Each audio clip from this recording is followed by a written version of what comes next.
Bien, este es el video número 48 del curso de FLED.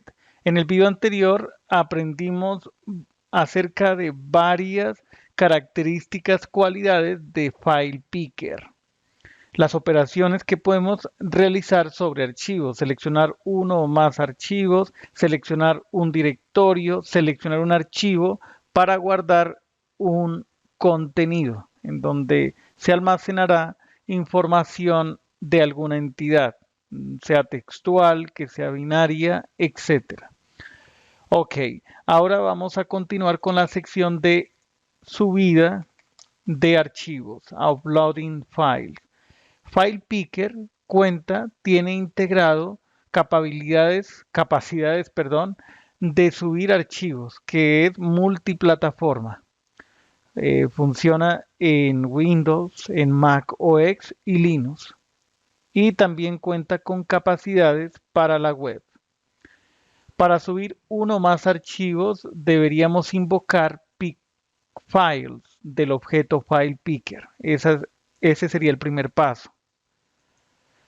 Cuando los archivos son seleccionados por el usuario, estos son automáticamente subidos a algún lugar, a algún repositorio remoto. Pero creo que hice una mala traducción aquí, perdón. Dice, son seleccionados por el usuario, pero no son subidos de manera automática a algún lugar. En su lugar, eh, sus referencias se mantienen en el estado del selector de archivo. Es decir, que nosotros nos debemos encargar en especificar el destino, en escribir el código que nos permita eh, hacer ese almacenamiento en algún lugar. ¿Ok? Para realizar la subida de archivos, en concreto deberíamos utilizar la función, el método upload y pasar la lista de archivos que necesitemos sean subidos eh, a los destinos, a los lugares en donde se deben almacenar. Eh, esa subida se lleva a cabo sea por put o por post, por cualquiera de esos dos métodos.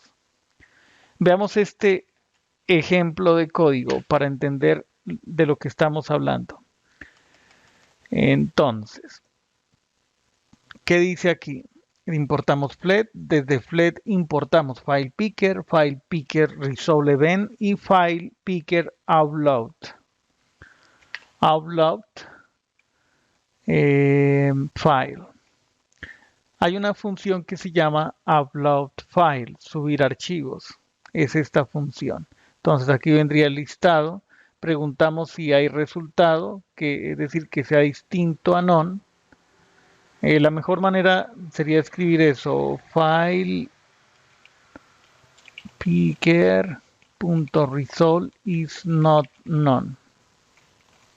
File picker, es decir, que haya archivos. Podríamos escribir algo similar a esto.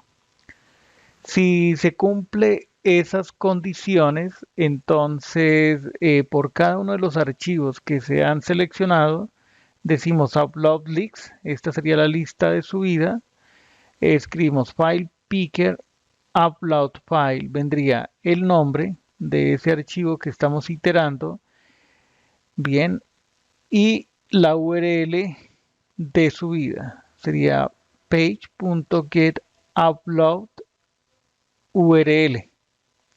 Esta podríamos decir que es básicamente una función que se invoca. Aún no sabemos para qué sirve este parámetro. Este sí sería el nombre del archivo. Ok.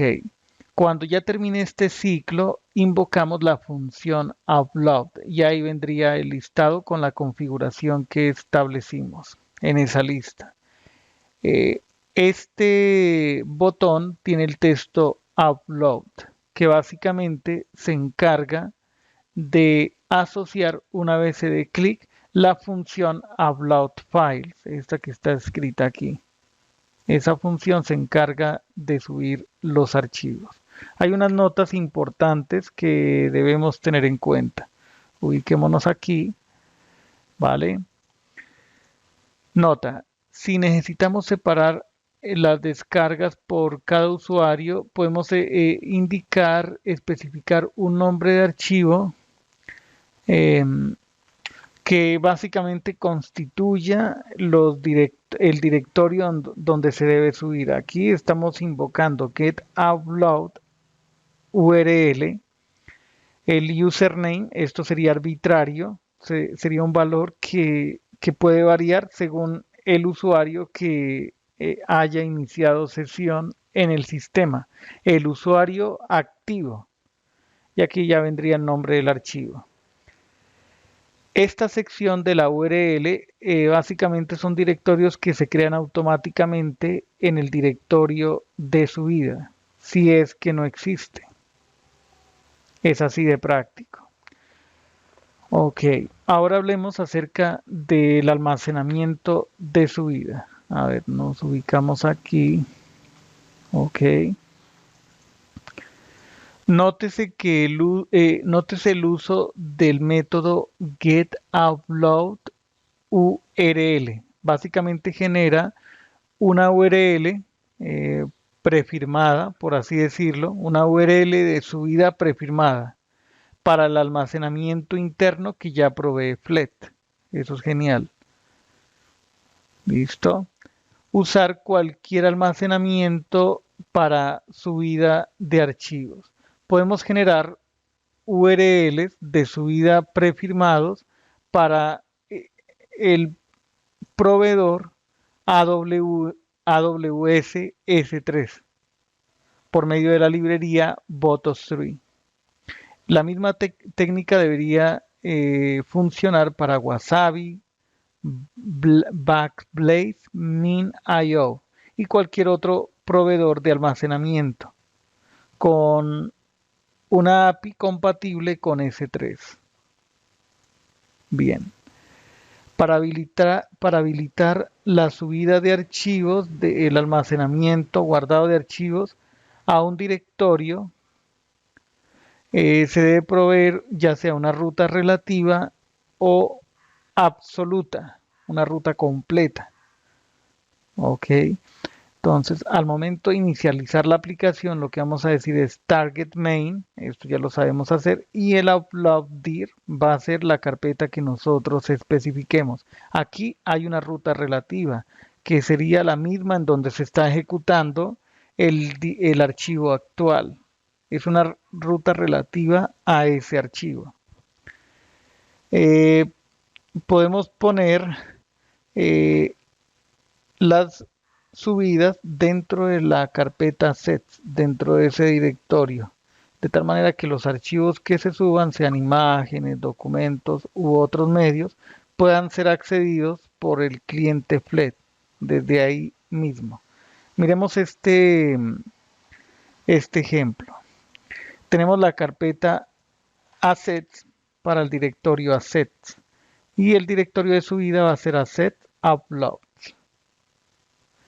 Y en algún lugar de la aplicación podemos mostrar la imagen que se haya subido de esta manera. Utilizamos el control image y le designamos la URL, la fuente que va a ser subidas y el nombre de la imagen. ¿Qué tanto nos falta para terminar esta sección? Ya nos falta poco. Progreso de subida de archivos. Ok. Una vez que el método upload de file picker se ha llamado por el cliente de forma asincrónica, se inicia la subida de los archivos seleccionados uno por uno y se reporta su progreso en el callback on upload. Es la función que responde que se activa cuando se empiezan a subir los archivos. El objeto de evento del evento onUpload es una instancia de la clase FilePickerUploadEvent, el cual tiene los siguientes campos: el nombre del archivo, el progreso es un valor real entre 0 y 1 y también tiene error. Por ejemplo, que el almacenamiento se haya quedado, el repositorio se haya quedado sin espacio, que haya un problema de escritura, que se haya caído la conexión durante ese proceso de subida de archivos. El callback es llamado al menos 2 veces por cada archivo que se sube, con el progreso en 0 antes de empezar y con el progreso 1 después de que ya la subida termina, es finalizada. Para archivos grandes, digamos mayor a 1 mega, se hace un reporte cada 10%. Listo. Aquí hay un ejemplo completo. Bueno, no estamos tan próximos de terminar. Aquí tenemos un ejemplo completo. Vamos a abrirlo. Está en GitHub. Es todo esto. Para entender cómo se guardan archivos, cómo se suben. Este debería ser más o menos el resultado que deberíamos obtener. Ese proceso ya lo realizaremos en el siguiente video. Hasta la próxima.